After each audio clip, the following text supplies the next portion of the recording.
Bien, estamos de regreso. Les recuerdo que nos pueden recepcionar a través de distintas plataformas: YouTube, Facebook e Instagram. También a través de nuestra página www.elagrocorrentino.com.ar.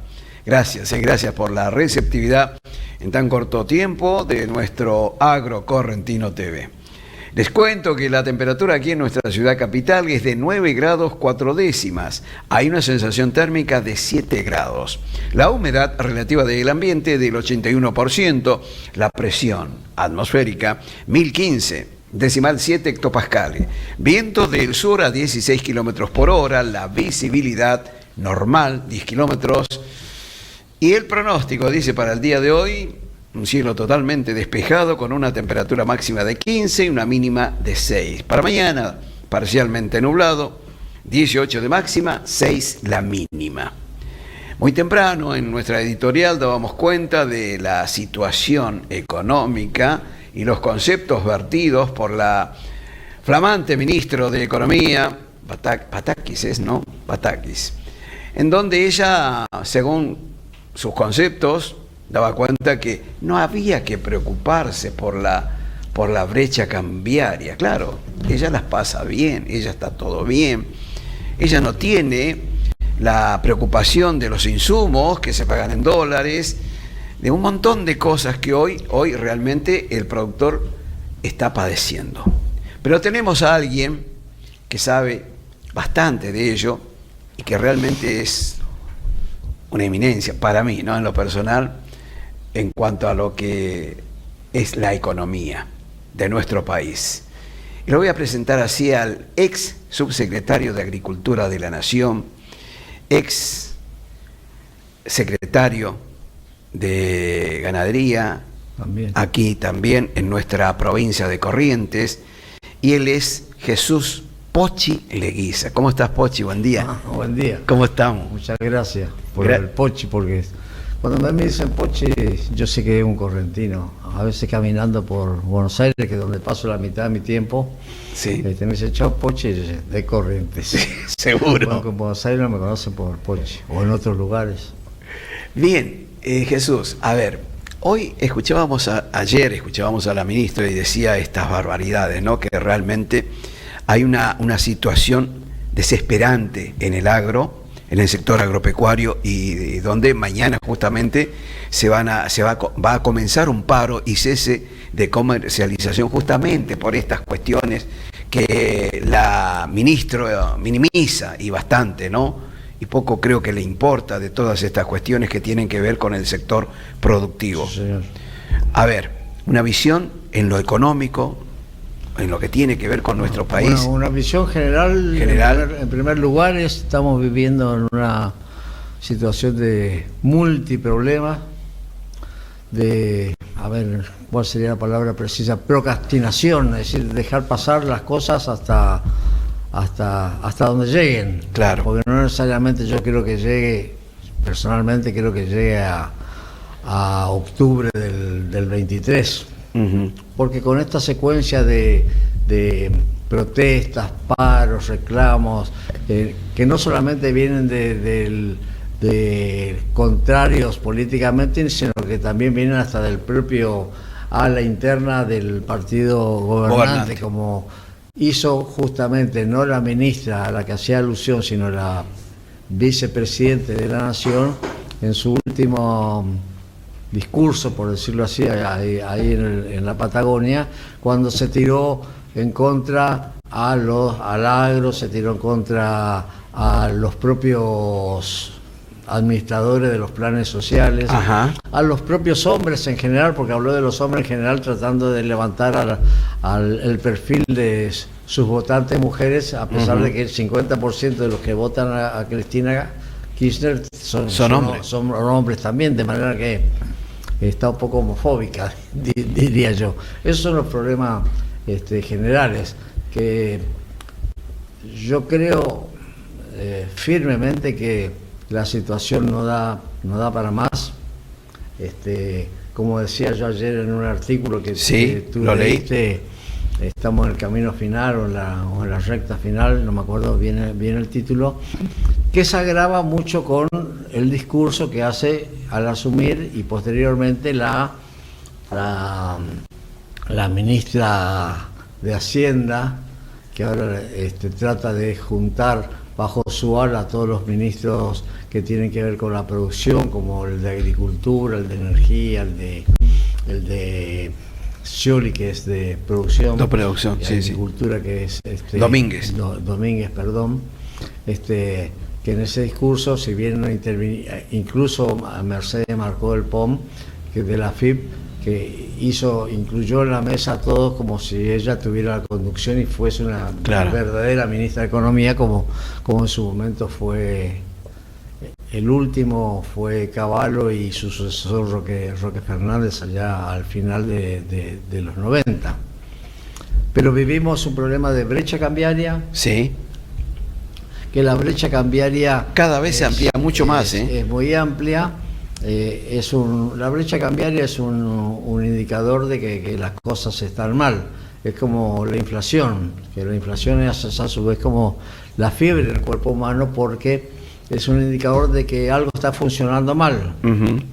Acá en la Argentina es un país enfermo, pero que sabemos con un buen diagnóstico por qué las cosas están funcionando mal. Porque hay capricho del gobierno de mantener el tipo de cambio muy bajo, de cerrar la economía, y eso genera múltiples problemas. Claro.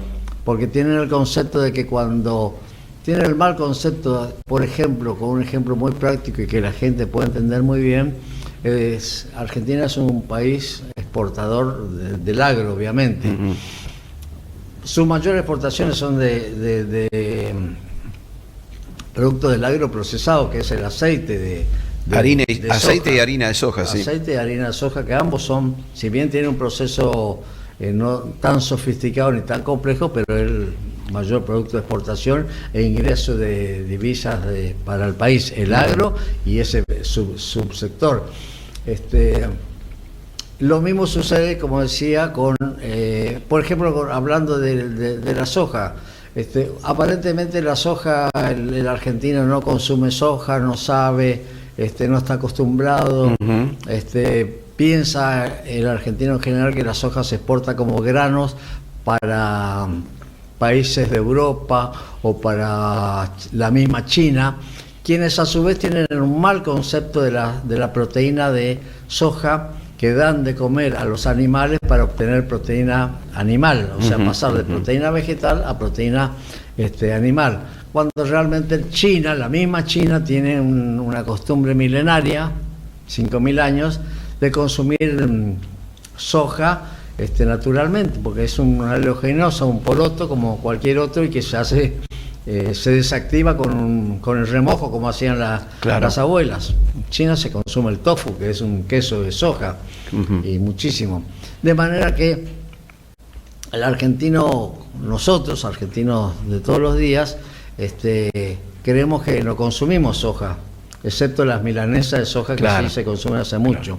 Sin embargo, hay más, si uno va a un supermercado, de la cara vuelta, hay más de 800.000 productos que tienen derivado de soja, que contienen soja, sí. O tienen pellets de soja, que es la harina de soja, o tienen aceite de soja, o tienen lecitina de soja, productos comunes que consumimos todos los días, como la mayonesa, la salchicha, los fideos, etcétera, etcétera, que estamos consumiendo soja, de manera que ese yuyito, como decía en su momento Cristina Kirchner, no es tal, porque hablan por desconocimiento.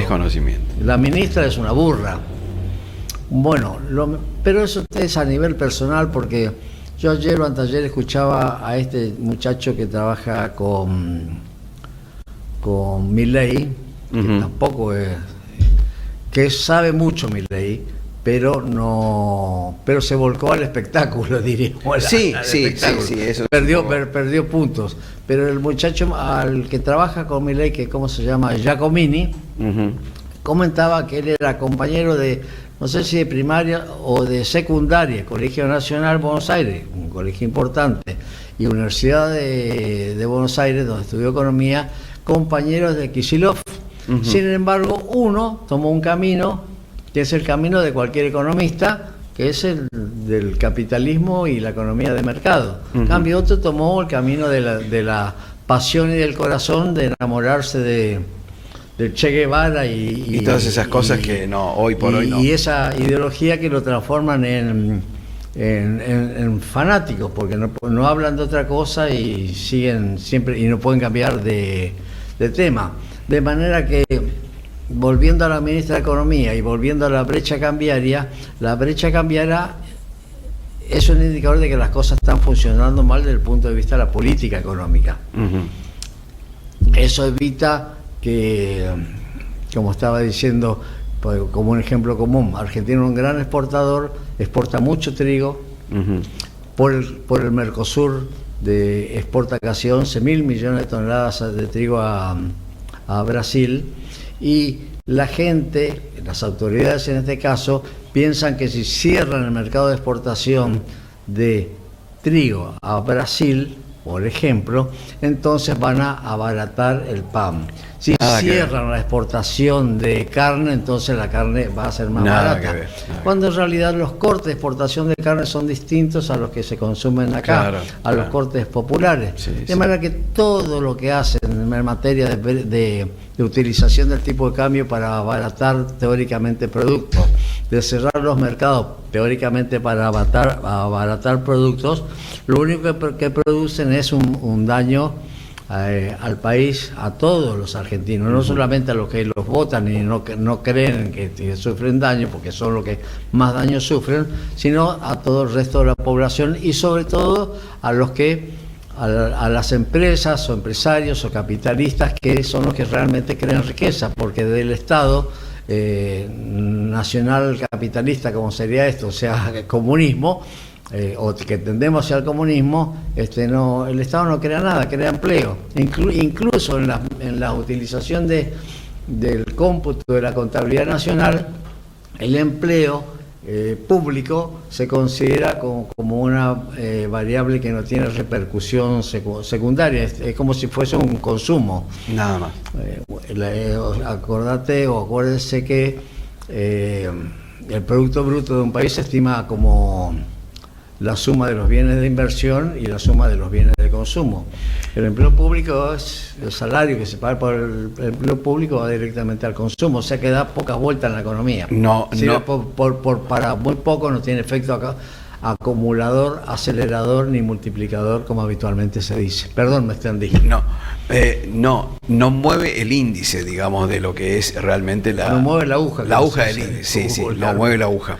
La pregunta, Jesús, ¿por qué el gobierno no acepta esta devaluación y por qué directamente no va al punto, ¿no? De devaluar?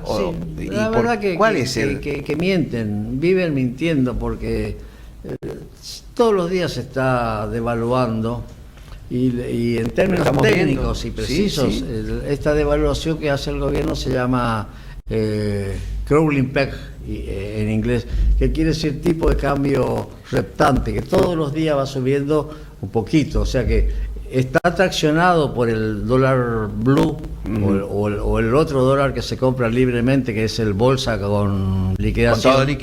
Contado liqui. Esos van traccionando el dólar oficial. El dólar oficial lo va siguiendo a poquito.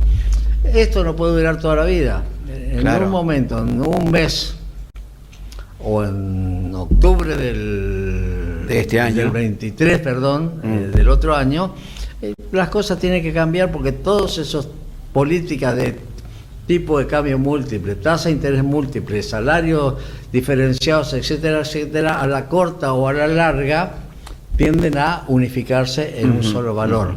O sea, tener varias tasas de interés en algún momento se transforma en una sola. Tener varios tipos de cambio se transforman en uno solo, a la corta o a la larga. Y repercute justamente en las personas que toman las medidas necesarias para arreglar, homogeneizar las cosas, y que después quedan en una historia como famosos personas que ocasionaron grandes problemas, como fue Rodrigo, el Rodrigazo, que lo único que hizo fue blanquear la mala política económica que durante 3 años y pico había hecho Helvar, que se vivía una bonanza especial, pero era todo también todo ficticio, mentirita como ahora. Todo ficticio. Exactamente. Digo, entonces, volviendo al tema, el contado con liqui es el que nos va marcando el camino, porque se disparó una barbaridad. Realmente el contado con liqui marca el camino porque eso se compra libremente,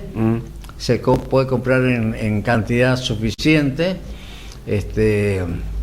va marcando el camino.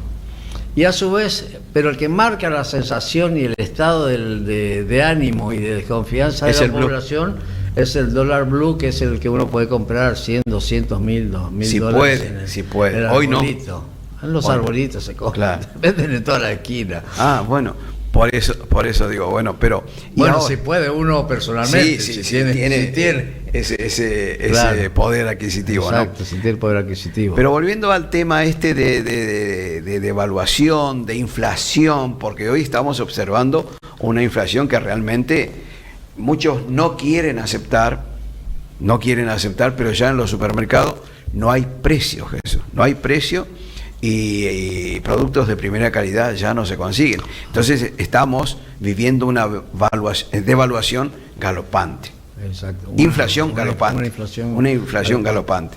Bueno, estamos en pasos previos a... Bueno, vivimos en los últimos 40 años vivimos muchas situaciones similares. Primero vienen los índices o la inflación alta, y eso provoca generalmente desabastecimiento, que se traduce en